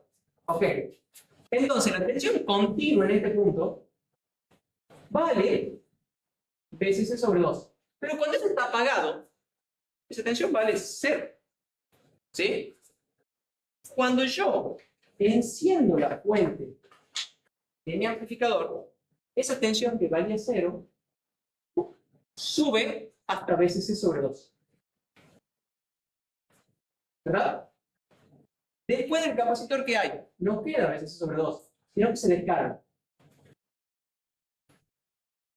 Y después del capacitor queda 0. ¿Qué forma tiene ese pulsito que tenemos ahí? ¿A quién se parece? Ya estoy hablando de matemáticas, así que no sé si lo vas a ver. A beta de liga. A la señal de impulso, al delta de Dirac. ¿Y qué componentes armónicos tenía el delta de Dirac? Cuando han visto la forma de Era infinito. tenía todas las componentes armónicas. Esta señal, o en realidad el delta Dirac, en la dominio de frecuencia, tendrían todas las componentes de frecuencia. Si están todas las frecuencias, entre todas esas frecuencias debe estar la frecuencia de resonancia de mi oscilador. Entonces, cuando yo enciendo el oscilador, está en algún lado, se genera esa señal a la salida del amplificador. Se genera acá, se genera acá. Esa señal va a dar la vueltita, va a dar la vueltita. ¿Qué pasa con las señales de frecuencia menor? Sí, atenúa. Se atenúan porque la fase no vale 180. ¿Qué pasa con con las señales de frecuencia superior? Se atenúan porque la ganancia es menor a 1. Hay una sola frecuencia que le da la vuelta al lazo y vuelve por la misma amplitud y la misma fase. Y esa señal es la que se mantiene oscilando una y otra vez. Pero es pequeña. Debe tener un par de milivoltios, microvoltios. ¿Cómo hacemos entonces para asegurarnos que nuestro oscilador arranque y sí o sí llegue a estabilizarse? Bueno, hacemos que la ganancia en realidad no valga 1, sino que le damos un pequeño margen de seguridad, un 5, un 10% más. O sea que en vez de hacer que la ganancia de lazo valga 1, le damos 1,1, 1,05, y la fase valga 180 grados. ¿Qué pasa entonces? En el arranque, mi señal va a ser muy pequeñita. Pero al darle la vuelta al lazo, va a volver un poquito más grande. Y después un poquito más grande. Un poquito más grande, un poquito más grande, hasta que se estabilice. ¿Sí? ¿Por qué no crece indefinidamente? Bueno, no crece indefinidamente porque, como ya saben, la ganancia del amplificador no es lineal. Cuando yo me acerco a la tensión de fuente, la ganancia disminuye. Entonces, ese beta por A, que yo lo hice mayor a 1, 1,1, en algún momento se estabiliza en 1, y ahí queda ya parejita. ¿Sí? ¿Se entiende? ¿Se entiende cómo es el arranque? Pero esto hace que el oscilador sea lento. ¿Qué puede tomar? ¿7 millones de ciclos arrancar? Seamos así, bien exagerados. 100 millones de ciclos le demora arrancar. ¿A qué frecuencia anda el oscilador? 100 megas. Bueno, un segundo. Uno diría, bueno, pero demora mucho en arrancar, son muchos ciclos. Y no, porque el oscilador tiene frecuencias altas. Entonces, 100 millones de ciclos y bueno, demoran un segundo. ¿Sí? A 100 megahertz. Y 100 millones de ciclos, estoy diciendo muy exagerado, un par de miles de ciclos se estabilizan. ¿Sí? De hecho, si ustedes lo simulan el circuito, el oscilador, pueden ver cómo en el encendido se aparece en la parte esa del encendido y se estabiliza. Incluso en función de los parámetros, pueden ver que hay veces que se excede la fase y después se acomoda de vuelta. ¿Sí? ¿Cuánto vale la frecuencia de oscilación? La frecuencia de oscilación la vamos a calcular de esta manera: 1 sobre 2pi raíz de C, siendo la red de realimentación pasiva compuesta por inductores y por capacitores. ¿Vamos? Veamos qué forma va a tener esa red de realimentación. La red de realimentación puede tener 3 formas diferentes. Por un lado, siempre va a tener una configuración pi, ¿sí? Donde yo puedo tener 2 inductores y un capacitor, o 2 capacitores y un inductor. En todos los casos, la frecuencia va a tener la misma expresión, C equivalente por L3 o L equivalente por C3. Y en este caso, el L equivalente va a ser la suma directa de las 2 bobinas, mientras que en este caso, 1 sobre C equivalente va a ser 1 sobre C1 más 1 sobre C1. O sea, va a ser la suma de capacitores en C. ¿Sí? Como si estuviera sumando resistencia en radio. Y el caso más particular es el oscilador tipo CLAP, que tiene un tercer capacitorcito acá. ¿Sí? ¿Para qué nos sirve ese tercer capacitor? Estos 2 capacitores tienen que cumplir con algunos criterios para que el oscilador siga funcionando. Entonces, este capacitor nos permite modificar un poco la frecuencia sin modificar el comportamiento del oscilador. Vamos a ver bien a qué me refiero.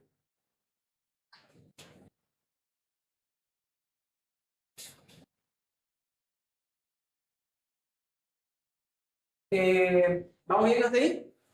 ¿Se entiende cómo es el oscilador? Esa red que hemos visto va a tener una única frecuencia a la cual la fase va a valer 180 grados para amplitud igual a 1. Esa frecuencia la calculamos de esta manera, ¿sí? Para los tres casos. ¿Se entiende? ¿Y qué es el VCO? El VCO es un oscilador que nosotros lo vamos a controlar con tensión. O sea, yo puedo modificar la tensión de una tensión del circuito y modificar la frecuencia de esa manera, ¿sí? Antes, si yo quería variar la frecuencia, ¿qué hacíamos? Variábamos un capacitor. Cuando yo quería sintonizar un radio, yo movía un dial. Ese dial era un capacitor variable que eran diferentes chapitas que se solapaban o se separaban para generar un capacitor variable. Al variar la capacidad, yo variaba la frecuencia de resonancia, variaba la frecuencia de resonancia. Para poder hacerlo de manera digital, ¿sí? Con una señal, yo puedo hacerlo que una tensión modifique la frecuencia. ¿Cómo hacemos eso?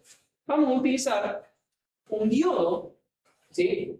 Que se conoce como varicap, que tiene este símbolo, que cuando lo polarizamos en inversa, o sea, este diodo no es para que conduzca. Yo siempre voy a poner más tensión acá que acá. Yo lo voy a poner siempre en inversa. Cuando lo polarizamos en inversa, presenta una capacidad de juntura. Esa capacidad varía en función de la tensión inversa que yo le ponga acá. Entonces, de esa manera, variando la tensión, yo puedo variar la capacidad y, por consecuencia, variar una frecuencia. ¿Se entiende? Bien. Y luego tenemos los osciladores a cristal. En vez de poner una red de realimentación reactiva significa con capacitores y bobinas, como un cristal. ¿El cristal qué cualidad tiene? El cristal oscila mecánicamente a una frecuencia determinada por su tamaño, por su geometría. ¿Sí? De esa manera, si yo tengo un cristal más grande o más pequeño, yo puedo excitarlo con una tensión y lograr una resonancia en el mismo. ¿Sí? ¿Qué ventaja tiene? Tiene un ancho de banda muy finito, o sea, la frecuencia es muy precisa, la frecuencia a la cual resuena. Pero ¿cuál es la desventaja? La frecuencia es fija. Si yo quiero hacer, si yo tengo un cristal de 4 MHz, solo puedo conseguir un oscilador de 4 MHz.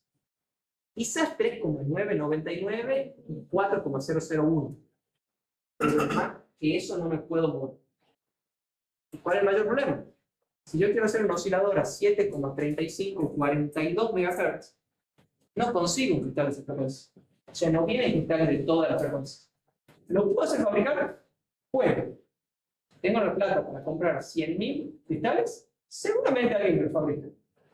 Pero por 1 o 2, no. ¿Sí? Entonces, ¿cuál es el problema? Los cristales tienen frecuencias fijas. Tanto por el cristal yo no puedo mover la frecuencia, como comercialmente. Yo tengo que elegir los valores comerciales. No puedo poner un cristal de cualquier valor. ¿Sí? Entonces, ¿cuál es la ventaja del oscilador a cristal? Tiene frecuencia súper estable, ¿sí? Pero no es variable. ¿Cuál es la ventaja del VCO? Es variable, pero su frecuencia no es muy estable. ¿Por qué? Depende de bobinas y capacitores que se dilatan, se contraen, humedad, temperatura, envejecimiento, y tienen problemas de estabilidad de frecuencia, ¿sí? ¿Habrá algo que podamos hacer para combinar la estabilidad del oscilador a cristal con la versatilidad o flexibilidad de un oscilador controlado por tensión? Si plantea esta pregunta, seguramente porque sí, ¿verdad? Bueno, acá nos entra en juego lo que conocemos como PLL. ¿Qué es el PLL? Básicamente tiene un oscilador controlado por tensión. Este oscilador es flexible, yo le puedo modificar su frecuencia con la tensión por acá, y un oscilador a cristal. ¿Sí? Esto es una referencia nada más, no es que el cristal va así, es solamente para representar que hay un cristal acá, pero en realidad, si le ponen este cuadrito, sería la forma más correcta de hacerlo. Este es el símbolo de un cristal de cuarzo. ¿Cuál es el corazón de este PLL? El detector de fase compara la frecuencia que tiene acá con la frecuencia que tiene acá. Y acá me va a entregar una señal de error. Si la frecuencia acá es mayor, va a entregar, por decir algo, una tensión positiva acá, negativa acá. Si la frecuencia acá es mayor, me va a entregar una tensión positiva acá. ¿Sí? ¿Cuál es la particularidad de esto? Si yo tengo, supongamos, un cristal de 1 mega. ¿Sí? Un cristal de 1 mega, este divisor vale 10. ¿Qué frecuencia tengo acá? 1 mega dividido en 10. Perdón, me faltó decir algo. Estos circuitos son divisores de frecuencia. ¿Sí? Me dividen la frecuencia. O sea que si yo tengo una frecuencia de 1 a la salida y este vale 10, a la salida tengo 0,1. ¿Sí? Estos tres son divisores de frecuencia. ¿Estamos? Bien. Si tengo una frecuencia de 1 MHz acá y un divisor por 10, ¿qué frecuencia tengo acá? 100 kilos. 1 mega dividido en 10, 100 kilos. ¿Sí? Ahí está. Si yo tengo una frecuencia de 10 mega acá, este vale 10 y este vale 10. ¿Qué frecuencia tengo acá? 10 kilos, 100 kilos. He dicho 10 mega acá. 10 mega dividido en 10, 1 mega dividido en 10, 100 kilos. Mi detector de fase dice las dos frecuencias son iguales, error 0. ¿Qué pasa si ahora la frecuencia de este VCO se corre un poquitito? Y ahora en vez de tener 10 mega tiene 10,5 megas. Divido, y acá me entran 105 kHz. ¿Qué pasa? Mi detector de fase dice, hay un error. Esta frecuencia es mayor a esta, mete una tensión negativa por acá. Esa tensión negativa llega a mi VCO y le baja la frecuencia para volverla a estabilizar a 100 kHz. Entonces, si mi VCO sufre alguna alteración en su frecuencia, mi PLL, que es todo este circuito, lo estabiliza para que vuelva a tener la frecuencia original. ¿Qué tan estable va a ser la frecuencia de salida? Tan estable como sea el oscilador de referencia, que es este oscilador arbitrario. ¿Y qué pasa si ahora yo quiero cambiar la frecuencia? Ya no quiero 10 mega, quiero ir como a 1 mega. Bueno, hago que este divisor ahora en vez de dividir en 10, divida en... Este divide en 10 y este en 10. Bueno, este va a dividir en 1 y este va a dividir en 101. Como divide en 101, ahora la frecuencia se hace más chica acá. Aumenta el dividendo en el divisor. ¿Sí? Entonces el resultado se hace más chico. ¿Verdad? Yo tenía 10 mega acá. Si 10 mega lo divido en 101, ya no me va a dar 100K. Me va a dar 98K, 99K, no sé exactamente. ¿Sí? ¿Qué hace el detector de fase? Dice, para, la frecuencia acá ahora es más chica que acá. Mete una tensión positiva y eleva la frecuencia del VCO ¿hasta cuánto? Hasta que llega a 10,1 MHz, que dividido en 101 da 100K. Y se vuelven iguales. Entonces yo puedo, modificando estos divisores, modificar esta frecuencia. ¿De qué forma? La frecuencia de salida dividida en L y dividida en P tiene que ser igual a la frecuencia de cristal dividida en L. ¿Por qué son dos divisores distintos? Porque la mayoría de PLL comercialmente lo traen así, para alcanzar valor más alto. De todas formas son valores bastante altos, son divisores de 8 bits, 32, 16 bits, pueden dividir 65.000 tranquilamente. Regla de oro. Los divisores solo pueden ser enteros. No puedo dividir en 67,5. ¿67 o 68? ¿67,5? No. ¿Existen divisores fraccionales? Sí, son muy raros. No se suelen. Pero, normalmente, para resolver problemas, siempre vamos a utilizar divisores enteros. ¿Alguien alguna vez overclockeó una computadora? ¿Qué aburrido? ¿Nunca le he entrado a la BIOS para ver la frecuencia del microprocesador? ¿Qué dice? Frecuencia base y multiplicador. ¿Nunca leído eso? La frecuencia base, no me acuerdo de multiplicar. Cuando ustedes van a overclockear, hay dos formas de overclockear. O modificar la frecuencia base, o modificar el multiplicador. ¿Qué piensan que están haciendo? La frecuencia base es esto. Modifican el M para modificar la frecuencia base. Y el multiplicador son nuestros divisores. Porque la frecuencia acá termina siendo esta frecuencia multiplicada por estos dos. ¿Verdad? Sí. Entonces, cuando ustedes modifican la frecuencia de una CPU, tienen dos parámetros para modificar. La frecuencia base, tocando el N, o el multiplicador, tocando N o P. Esto es literalmente lo que tienen todos los sistemas que tienen un oscilador variable, de manera digital. Tienen un oscilador súper estable, gracias al cristal, y súper flexible, gracias al detector de fase y los divisores. ¿Sí? Bien. Para ir terminando, ¿cuáles son las cualidades de un PLL? Brinda la posibilidad de poder variar la frecuencia mediante los divisores. Una vez fijada la frecuencia, esta se va a mantener con la misma estabilidad que un oscilador a cristal, dado que tiene un oscilador de referencia a cristal, y mediante el ajuste del filtro, vieron que teníamos un filtro más abajo ahí que ni lo mencioné, bueno, se lo puede utilizar para diferentes aplicaciones. ¿Sí? No solamente lo puedo utilizar como un oscilador variable, sino que también lo podría utilizar como un detector de FM, un modulador de FM, y varias otras utilidades. ¿Sí? ¿Alguna duda? ¿Se entendió más o menos todo? Ese circuito podría ser un reloj, el anterior, un reloj digital, por ejemplo. Y es el corazón del reloj. De ahí vos tenés que tener un circuito que cuente los pulsos para saber cuándo llegó el segundo, después tenés que tener un circuito que vaya sumando los segundos, calcule los minutos. O sea, ese te tira la señal de clock. Es el clock. Ah, claro. Es el clock de cualquier circuito microcontrolado o microprocesor. Todos los microcontroladores y microprocesores tienen un PLL interno. Y normalmente te dicen, bueno, acá va el oscilador, pone dos capacitores y un cristal. Y chaval. ¿Por qué? Porque ahí tienen una compuerta inversora, un amplificador de ganancia 1, y el cristal que realimenta, igual que como lo alimentamos nosotros con el CART, el COLT y todo eso, pero con un cristal. E internamente tienen un PLL para que vos ajustes la frecuencia dejando el cristal fijo. Si alguna vez trabajó con un microcontrolador, un microprocesor y te ha tocado configurar el oscilador, debes haber jugado con algo de eso. ¿Sí? ¿Alguna otra duda? ¿Se respondió la duda o no? Sí, sí. Gracias. ¿Algo más? ¿Les quieren ir, verdad? Creo que es el video más largo que hice desde que doy clases.